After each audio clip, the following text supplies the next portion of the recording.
នេះនេះយើងមកធ្វើបាត់ចិត្តគម្រោងមួយដែលមានរយៈពេល3ឆ្នាំហើយថ្ងៃនេះយើងនឹង cover តែ4 top 4 item ទេដោយសារពេលវេលារបស់វីដេអូយើងបានត្រឹមតែ15នាទីអញ្ចឹងយើងធ្វើទី1គឺបាត់ចិត្ត guideline ទី2បាត់ចិត្ត property ទី3បាត់ចិត្ត detail និង summary អូខេលឿនៗហើយនេះជាយើង go ទៅចំណុចទី1គឺបាត់ចិត្ត guideline នៅពេលដែលអ្នកទទួលបានបាត់ចិត្ត format ពី donor មកគឺអ្នកនរគ្នាទៅមើល guideline របស់គេសិនតើគេធ្វើអីខ្លះក្នុងបាត់ចិត្តបាត់ចិត្ត guideline គេតម្រូវឲ្យយើងធ្វើអីខ្លះយើងអាចធ្វើបានស្អីខ្លះដែលយើងអាចធ្វើបានអូខេអញ្ចឹងដើម្បីកុំឲ្យខាត់ពេលច្រើនពេលយើងខ្លីយើងទៅមើល budget property អញ្ចឹង budget property របស់យើងមាន3 section គឺ outcome output ហើយនឹង activity អញ្ចឹងអ្នកនរគ្នាត្រូវបង្កើតវាឲ្យបានគ្រប់ចប់សពគ្រប់តាមអនុលោមទៅតាម project log frame ឬក៏ browser log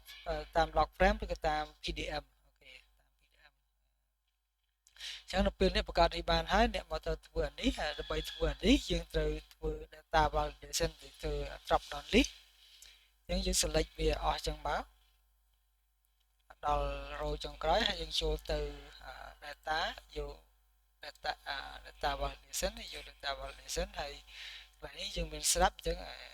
យើងលុបចេញវិញដើម្បីយើងធ្វើម្ដងទៀតអញ្ចឹងយើងចុចមក budget property មកហើយយើង select វាអញ្ចឹងមក select ដល់អ្វីដែលយើងបានគ្រោងទុកខ្លាចយើងមានត្រូវការបន្ថែមអីផ្សេងទៀតហ្នឹងហើយអូខេចុច OK មកយើងធ្វើបានអញ្ចឹងយើងមានអញ្ចឹងហើយក្នុង budget ហ្នឹងវាមានអានេះមួយមានអានេះមួយមាន item ជា item ដែលយើងត្រូវ spend unit វាជាស្អីគេវាជាគ្រប់របស់មនុស្សវាជា material ដូចជា set មួយ set អីចឹងបានឬក៏ជា item អីចឹងទៅហើយ unit cost អានេះជា real វារៀងធំតិចអានេះជាចំនួនអានេះជាចំនួនដងដែលយើងធ្វើឧបមាថា project launching ហ្នឹងយើងធ្វើតែម្ដងទេនៅក្នុងមួយ project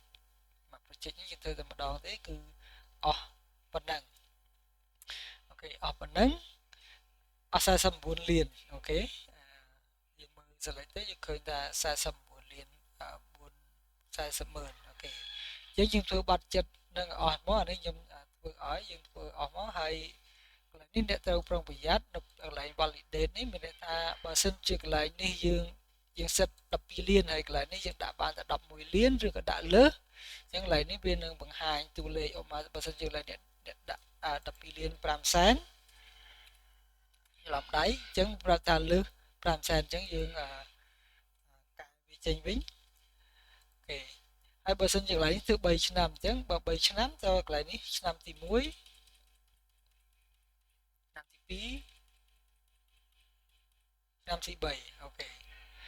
ញ្ចឹងនៅពេលដែលអ្នកនរគ្នាធ្វើអញ្ចឹងបានហើយអ្នកនរគ្នាមកមើលនៅក្នុង summary ពីមើល total ក្នុង detail budget ទាំងអស់វា5000លាន654 950លានរៀលអូខេអញ្ចឹងយើងចាំមកមើលក្នុង summary នៅពេលដែលយើង select អស់អញ្ចឹងមកទី1យើងបើតែយើងមាន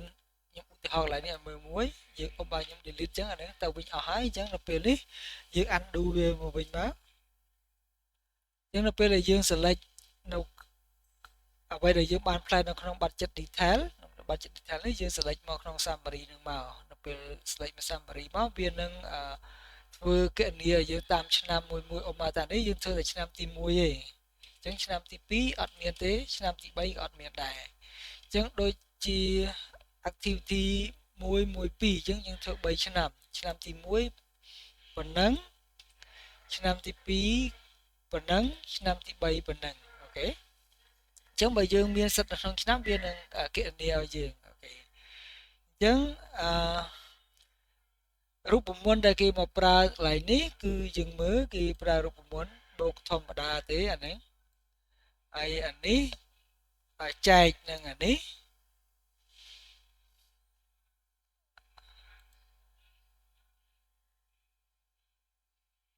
ចែកនឹង E5 ចែកនឹង1ទេដោយសាររៀលដូចគ្នាអានេះ 2 euro ទៅខ្មែររៀលអញ្ចឹង 5000 អញ្ចឹងកន្លែងនេះគុណអូខេអញ្ចឹងគុណទៅឃើញស្មើគ្នាដោយសារយើងសិត 5000 អូខេអញ្ចឹងនៅពេលដែលយើងធ្វើបច្ចិត detail អញ្ចឹងយើងមើលតាមឆ្នាំទី1គេប្រាប់ថាគេប្រើ sum product មានថាគេសាំបច្ចិតពី detail បច្ចិតមកពី A 6រហូតដល់ A 499យើងមើលនៅក្នុង detail បច្ចិតរបស់យើងមិញហ្នឹងគឺពី A 6ដល់ A 490ប្រមាណមិញហ្នឹង495អូខេអញ្ចឹងគេកណនីពីនឹងអញ្ចឹងយើងប្រើអ្នកទាំងអស់គ្នាមើលរូបមន្តហ្នឹងទៅហើយបើអ្នកយកទៅអនុវត្តយើងប្រើរូបមន្តហ្នឹងទៅកណនីហើយeuro នេះអត់អីទេដោយសារយើងគ្រាន់តែលើស i មួយទៀត typing លើសទៀតអូខេអញ្ចឹងeuro នេះងាយទេយើងគ្រាន់តែយកអានេះមកចែកហើយឆ្នាំទី2ក៏ប្រើដូចគ្នាអញ្ចឹងដែរប៉ុន្តែគ្រាន់តែថា detail ពីដូចគ្នាប៉ុន្តែគ្រាន់តែឆ្នាំគេយកឆ្នាំខុសគ្នាអញ្ចឹងអូខេអញ្ចឹងអ្នកនរគ្នាធ្វើដូចអញ្ចឹងទៅហើយអាចយករូបមន្តនឹងទៅមើលទៅ screen screenshot វាយករូបមន្តនឹងទុកប្រើសម្រាប់យើងកណនីពេលយើងធ្វើ summary ហ្នឹងហើយយើងមកមើល total ចុងក្រោយតើដូចនឹង